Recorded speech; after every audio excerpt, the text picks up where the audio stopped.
Welcome back, lovely ladies. If you want to become the woman of your dreams, make sure to hit that subscribe button and like this video. And join our Patreon for even more exclusive content.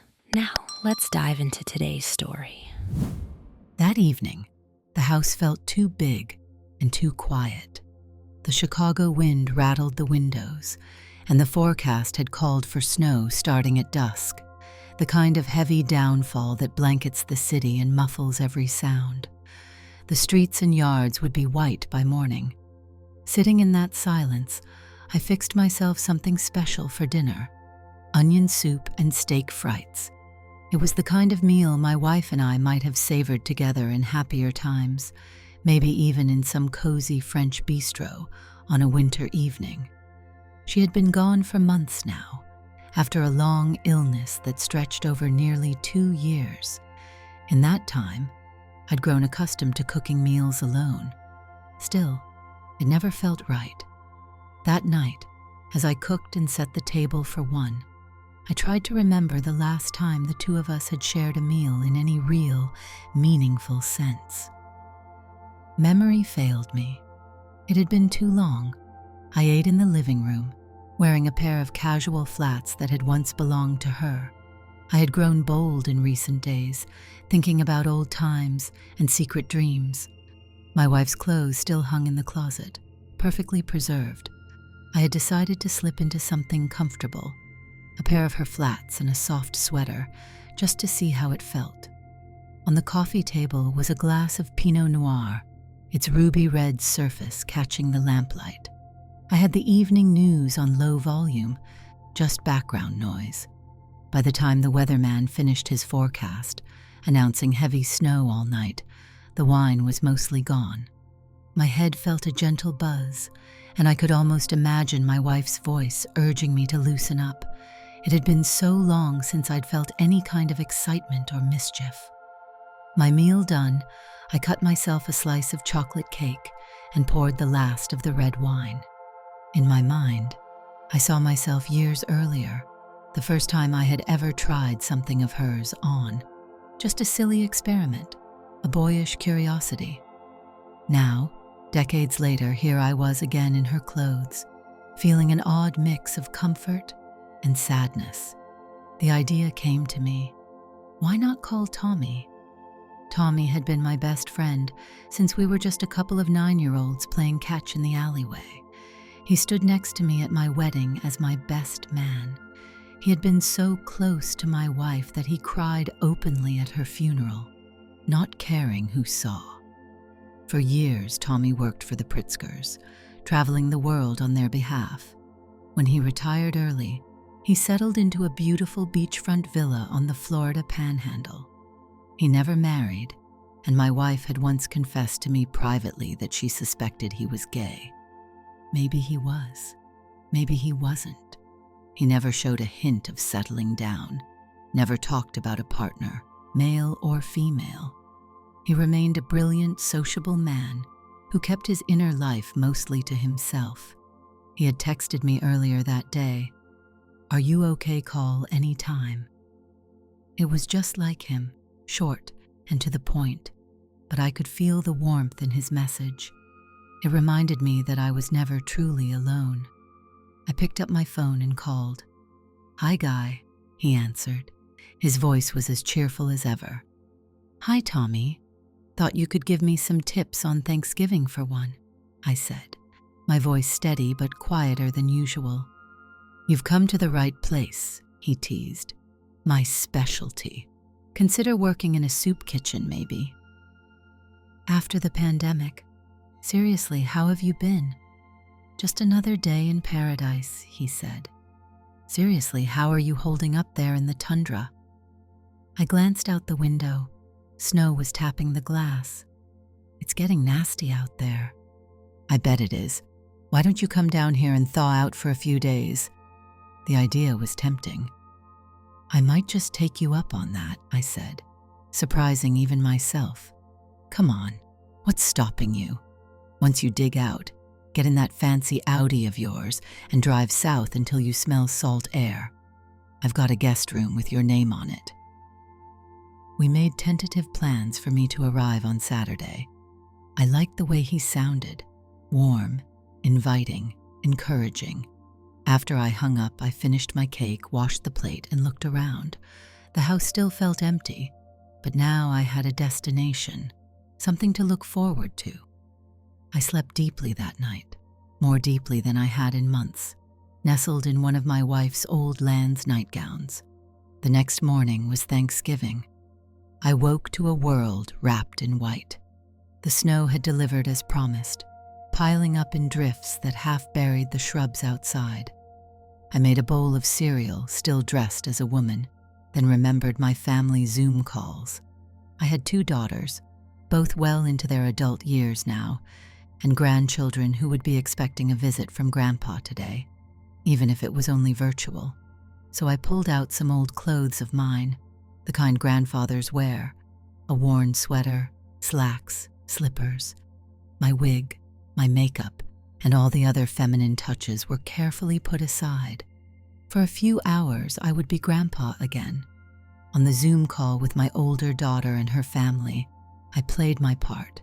Yes, I was fine. Yes, I missed Grandma terribly.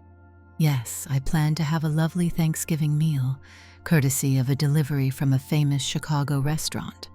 The grandchildren seemed happy enough, surrounded by their parents' warmth. I did not mention my Florida plans.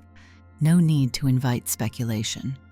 The call ended with smiles and waves, digital kisses blown across snowy miles. My younger daughter's FaceTime call was much the same, a pleasant routine of holiday well-wishes and reassurances. After it ended, I returned to my private world. An Uber driver dropped off my Thanksgiving feast, which I arranged in the oven to keep warm. Then I stripped off the grandpa disguise, ran a bubble bath, and let the warm water embrace me. I closed my eyes and thought about the evening ahead. I would dress up again, as I had last night, this time in one of my wife's favorite dresses. It was Thanksgiving after all, and though I was alone, I could give myself the gift of feeling good. I emerged from the bath, toweled off, and began the careful ritual of dressing. I put on a floral print dress with a cinched waist and long sleeves. Underneath, I wore silk stockings that whispered against my legs. I slipped on a pair of heels and applied just a hint of makeup, enough to erase some lines and add a touch of color. The wig I had styled last night still looked good, and once I placed it gently on my head and brushed it out, I caught a glimpse of myself in the mirror. I didn't look like a young woman, of course, but I looked softer and warmer than the old widower who stared back at me every morning. My Thanksgiving meal was sumptuous but lonely. Candlelight flickered on the polished table. The white of the tablecloth matched the view outside, where snow continued to fall. I sipped Chardonnay and picked at turkey and stuffing, pausing now and then to remember the Thanksgivings of my past. The table had once been crowded with family. There had been laughter, sometimes arguments, always a sense of belonging. Now it was quiet. I consoled myself with a thought of Florida, the sun, the waves, and Tommy's irrepressible laughter. The next morning, I made a decision. I would go south, but I would not leave this new side of myself behind. The previous nights had awakened something in me. I would pack a separate suitcase for Jean, a name I selected almost at random. It sounded like my given name, Jean, but with a twist that felt feminine and elegant. The notion thrilled and frightened me at once. Deciding what to pack was a challenge. I had never tried to assemble a wardrobe before. I needed outfits suitable for warmer weather. Florida in late fall could still be mild. I laid out a cream linen skirt, a few light blouses, a simple cotton dress, and a cardigan for cooler evenings. I picked some lingerie, a few bras, panties, and a slip. A pair of sandals and flats joined the heels I already owned. Makeup, moisturizer, brushes, and my wig went into a separate cosmetic bag. Jewelry, simple earrings, and a necklace with a small pearl. I stood back and surveyed the suitcase. The sight of it made my heart flutter. This was serious. I was taking Jean on the road. I also packed a small bag for my everyday clothes, my comfortable jeans, polos, and maybe a sweater or two. On the road, I would remain Jean, at least until I reached Tommy. Would I introduce Tommy to Jean? Did I dare? The question loomed over me as I drifted off to sleep that night. Could I trust him to understand? I rose before dawn and found that the city had been efficiently plowed. The Audi crunched over the residual snow in my short driveway. Soon I was on the interstate, leaving the Chicago skyline behind, heading south. The world outside the car windows shifted from urban gray to snowy fields, and then, state by state, toward a milder landscape. I thought about everything: the memories of my wife, the secret I was carrying in the trunk, and the warm invitation waiting for me in Florida. Mile after mile, I wavered. Should I really show Tommy who I was becoming? What if he thought I was losing my mind? But I could not deny that these clothes, this persona, made me feel better. It was a comfort that I could not fully explain. In the mirror of the rest stops, I caught glimpses of a man who seemed just a bit younger, more alive, with a secret smile curling his lips. It felt good to have a plan, even if it scared me. I sailed through Indiana, Kentucky, Tennessee. In Alabama, the air smelled of pine, and I opened the sunroof. The warmth felt like a gentle hand on my shoulder. By the time I reached the Florida Panhandle, dusk had begun to settle. I left the interstate near the coast, navigated through smaller towns, and finally found the road lined with beach cottages and villas. Tommy's place was a 3-story modern house overlooking the Gulf of Mexico. When I pulled up, he was already outside, waving at me, a broad grin on his face. "Long drive?" he asked as I stepped out. "Long, but worth it," I replied. We hugged. I hadn't hugged anyone in a long time. The sensation of warmth and care was overwhelming, and I fought back tears. Tommy must have sensed my emotions because he patted my back and said, "Good to see you, old friend. Come on in. I've got something on the grill." The guest room was bright and airy, with white curtains blowing in a gentle breeze. I set down my everyday bag and left John's suitcase in the car for now. I changed into casual clothes, jeans, and a light sweater, then joined him on the deck, where we sat in wicker chairs. The Gulf shimmered under a rose-tinted sky. We drank beer and watched a green flash at sunset, a legendary phenomenon I'd never seen before. The swordfish Tommy grilled tasted like heaven, and we washed it down with a crisp Pinot Grigio. For a while, we talked about my wife, remembering her warmth, her wit, her devotion to family. It felt good to celebrate her this way, in a place far from the hospital rooms where I'd last seen her fade away. As darkness fell, our conversation drifted back in time to the years when we were young and had all the world ahead of us. Tommy teased me about my fear of asking my wife out on our first date. I teased him about his high-flying career. The wine made me daring. I brought up a memory that had always haunted me a bit, the Halloween when he dressed as a girl and looked surprisingly good. "Do you remember that night?" I asked, swirling my wine. He laughed. "I do. My mom's idea, I think. Your mother thought I looked adorable, if I recall. She even tried to get me to do it the next year," I said, leaning forward. "You should have," he said lightly. "You would have looked good." Our eyes met. There was a charge in the air. I decided to push a little further. "Tommy, do you ever think about why you never married?" He shrugged. "I guess I never found the right person. My wife used to think, well, that maybe you preferred men." He stiffened slightly, then smiled sadly. "Let's just say I've always liked what I've liked, and leave it at that." I took a breath. Tommy, I have something to tell you. It's going to sound odd. Go on. The other night I dressed up in my wife's clothes. He didn't speak at first. I think he was weighing how to respond. Finally, he said, "That doesn't make you strange if that's what you're wondering." Really? I asked, relief washing over me. Really, he said, his voice calm. We've known each other for decades. You're still the same person. Clothes are clothes, right? I nodded. It felt comforting, I said, choosing my words carefully. I even have a name when I'm dressed that way. John. John, he repeated softly. He looked out at the Gulf. Is Jean here in Florida? Her things are in my trunk, I said, feeling a rush of adrenaline as I revealed that fact. Would you want to meet her? He raised his eyebrows. You're asking if I want to see you dressed as Jean? Yes.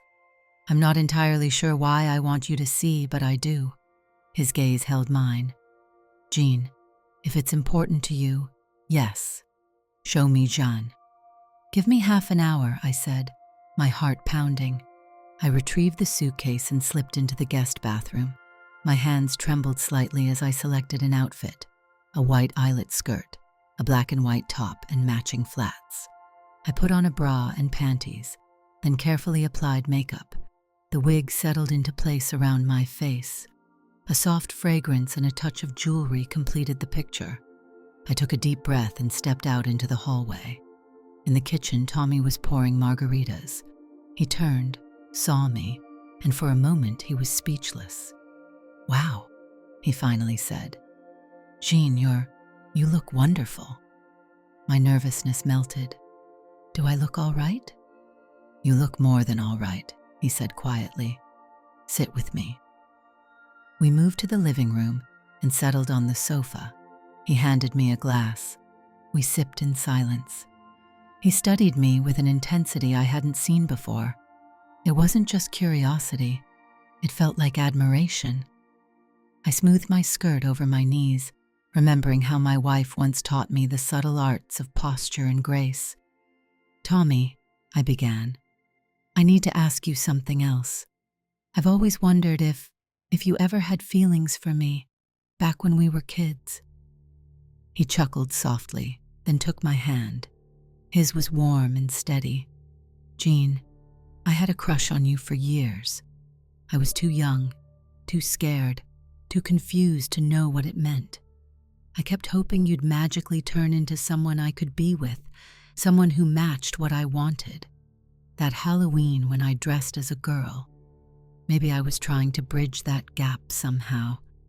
But then you met your wife, and it was all settled. You two were perfect together, and I respected that. My eyes moistened. I never knew. He gave a half smile. I never told you. And afterward, I convinced myself I wasn't the marrying kind. I found distractions, work, travel, short-lived flings here and there, but nothing lasting. His voice grew softer. I'm sorry you lost her. I nodded, tears threatening to spill. I miss her every day, I whispered. But now, here I am, dressed like this. I don't even know what I'm doing. He gently touched my cheek. You're being honest with yourself, he said. And maybe honest with Mao too. I swallowed hard. Tommy, if you're open to it, maybe we could explore what this means. I'm confused, but I know I feel better this way. I know I feel good with you. He leaned in, and before I realized what was happening, he kissed me. It was a gentle, tender kiss, one that felt entirely natural. My heart soared. I had not been kissed since my wife's final days, and the sweetness of it overwhelmed me. We broke apart, and I rested my head on his shoulder. For a while, we just sat there, holding each other, two old friends who had stumbled into a new chapter. Later, as the moon rose over the Gulf, We retreated to the deck again. The sound of waves lapping the shore was the only music we needed. I told him more about how I had begun dressing up. He listened without judgment, occasionally asking a question. Did it remind me of my wife's presence? Did it make me feel more at peace? I answered honestly. I admitted that at first it felt like trying to conjure her back, as if wearing her clothes would bring her spirit closer, but then it became something else. I enjoyed looking in the mirror and seeing a softer version of myself. It did not erase the pain, but it offered a kind of renewal. Tommy understood. After your loss, you deserve anything that makes you feel whole, he said, careful not to use words that would sound hollow or cliched. You look beautiful, Jeanne, and it's not just the clothes. There's a calmness about you. We spent the next day exploring the quiet beaches near his villa. I switched between personas easily, sometimes staying in a simple sundress and flats, sometimes switching to my old jeans and sneakers. When we went into town for lunch at a small cafe, outdoors with masks and careful spacing, I went as Jeanne. The waiter called us ladies and gentlemen when we took our seats, assuming we were just two friends enjoying the sunshine. Tommy teased me, "You're blending in perfectly." I laughed, still feeling butterflies. Somehow I passed. I found myself moving differently, speaking in softer tones, gesturing more gracefully. It felt right, and I caught Tommy watching me with appreciation. He asked if I was comfortable. I nodded. I hadn't felt this relaxed in ages. Over crab cakes and iced tea, we talked about the future. I told him I was unsure what came next. Could I go back to Chicago and live as John permanently? Would I switch back and forth depending on who I was with? Would my daughters understand if I ever showed them this side of me? The questions poured out, each one heavier than the last. Tommy reached for my hand. "You don't have to decide everything now," he said softly. "Do what feels right, one step at a time." That evening, we cooked dinner together. I wore a cotton skirt and a sleeveless blouse. He wore shorts and a polo shirt. The windows were open, letting in a salty breeze. We prepared simple fare, grilled shrimp, a side salad, and some fresh bread. We ate by candlelight. Outside, I could hear distant laughter from other houses, families enjoying their evenings. Inside, it was just the two of us, forging something new and unexpected in the quiet moments between words. "Remember our high school days?" Tommy asked, grinning. "How we used to go on double dates? You with some cheerleader, me with her friend." I nodded, smiling at the memory. "I always thought you just couldn't find the right girl. I didn't know you were looking in another direction altogether." Back then, it was harder to say anything, he admitted. I tried to fit in. It was a different time. We fell silent for a moment. I felt an urge to reassure him, to let him know I respected everything he had been through. "I'm glad you told me now," I said. "I'm glad we're both here." He nodded. "I am too." We spent a few more days together. I alternated between Jean and Jean depending on the situation. Sometimes Tommy would say, "Let's go for a walk," and I would quickly slip into a sundress, toss on my wig, and join him on the beach. Other times, when we were discussing practical things like my flight home, although I had the car, I considered flying back and shipping it, just for convenience. I would remain Jean, jeans, and a t-shirt, talking in my familiar old voice. He accepted both versions without missing a beat, as if he saw no conflict at all. It was liberating. One afternoon, as we sat reading on the deck, he with a magazine, I with a mystery novel, he looked over and studied me. I wore a simple blouse and a knee-length skirt, flats, no makeup other than a bit of lipstick. The wind off the Gulf was gentle, rustling my wig's strands. He put down his magazine. "I have to say something," he began, clearing his throat. I know this might sound odd, but seeing you like this, it's as if I'm seeing the person I always wanted by my side. I felt tears prick at the corners of my eyes. That doesn't sound odd at all. He continued, I never thought I'd have a chance to be close to you like this, to share these feelings openly. I loved your wife too, in a different way. I admired the life you built with her. I never wanted to interfere or cause any trouble. But now that she's gone, I wish she could give us her blessing. I feel like she would understand. I looked out at the horizon, thinking of her. She had always been kind, generous, open-minded. If anyone could see beyond the confines of expectation, it would have been her. The idea brought me comfort, and I smiled. I think she would smile upon us, I said softly. Night fell again, and we strolled on the beach, the moonlight guiding our steps. We did not hold hands in public. Tommy seemed more cautious than that, but we walked close, shoulders occasionally brushing. The warm sand beneath my flats felt reassuring. I could hear distant music from a beach bar.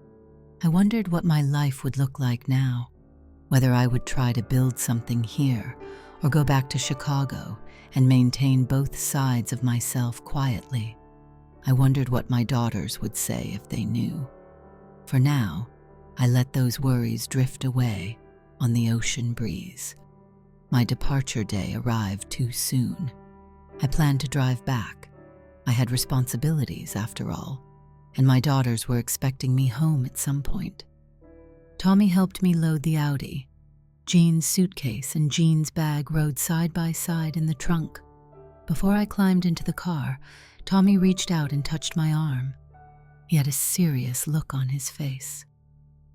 I don't want this to be the end of something, he said quietly. I want us to keep talking, keep sharing. Maybe we can figure out how to spend more time together. I nodded. I want that too. Maybe you can come back down in a few weeks, he said hopefully. Or I could fly up for Christmas if the weather allows. We'll find a way, I promised. I leaned in and kissed him gently on the cheek, then on the lips. I still wore a blouse and skirt, and he looked at me, eyes shining. Thank you for trusting me, he said softly. Thank you for being brave enough to show me who you are. I felt a lump in my throat. Tommy, I was terrified you'd think I'd lost my mind, but you've shown me such understanding. I paused, careful with my words. I want you to know that I care about you deeply. We have time to figure out what this is, what we mean to each other. He took my hand. You have me, always, he said, in whatever form you choose. You understand? I nodded, my heart full. Yes, I whispered. The drive back to Chicago was long, but it didn't feel as daunting. I stopped at a rest area in Tennessee and decided on a whim to change into a blouse and a casual skirt. I touched up my makeup in the car's visor mirror. A truck driver strolled by and didn't give me a second look. For a moment, I smiled at my reflection. Jean had come a long way from that quiet living room with the onion soup and steak frites. Back home, the snow was still piled in dirty drifts. The house welcomed me with silence. I brought in my suitcases and hung up Jean's clothes in a separate corner of the closet. I retrieved a framed photo of my wife from the dresser and carried it into the living room. Standing there in a blouse, skirt, and stockings, I looked at her image. I spoke aloud, my voice trembling slightly. I hope you're all right with this. You were always my guiding light. I still love you, but I need to keep living. In the following weeks, I juggled video calls with my daughters, paying bills, writing out holiday cards, and taking long walks around the neighborhood. Sometimes I dressed as Jean, sometimes as Jean, always checking carefully that I wouldn't be discovered by the mailman or a curious neighbor. I began considering how to integrate these changes into my life. I found comfort in the thought that Tommy was just a phone call away. We spoke often. He told me the Gulf was calm, the sunsets were splendid. I told him about the early winter gloom settling over Chicago. "When will I see you again?" he asked one evening. "Soon," I promised. "Maybe right after New Year's. I'll drive down again. It might be nice to escape the worst of winter." "I'd like that." He was quiet for a moment, then added, "Jeanne, I mean it. You can be whoever you want to be here." I closed my eyes and smiled. There was something liberating in the knowledge that I had at least one person who would never judge me. I remembered the night we kissed, how effortless it felt. Two old friends rediscovering each other, stripped of pretense. My daughters eventually invited me to a small gathering, just immediate family, around Christmas. I went as Grandpa Jean, wearing a sweater and slacks, holding gifts for the grandchildren. No one suspected that under that quiet exterior was a man who sometimes dressed as a woman, who found comfort and warmth in those clothes, and who had discovered a deeper affection with his oldest friend. I played my familiar role, told family stories, and heard the squeals of delight from the grandkids as they tore open their presents. But inside, I was different. The clothes in my closet at home reminded me that the world held more possibilities than I had ever dared imagine. Back in my empty house that evening, I slipped into a skirt and blouse and curled up on the sofa. I opened a bottle of red wine and scrolled through my photos. I had taken a picture of Tommy and me on the beach, just two old friends in the sunshine. Anyone who saw it would assume we were just that, friends. But I knew better. Something new had begun between us, something delicate and warm as a sea breeze. I called Tommy. He answered on the first ring, his voice bright and eager. "How's it going?" "Good," I said. "I was just thinking about you." "I was thinking about you too," he replied softly. "Tommy, remember when you said you always wished I was a girl?" He chuckled.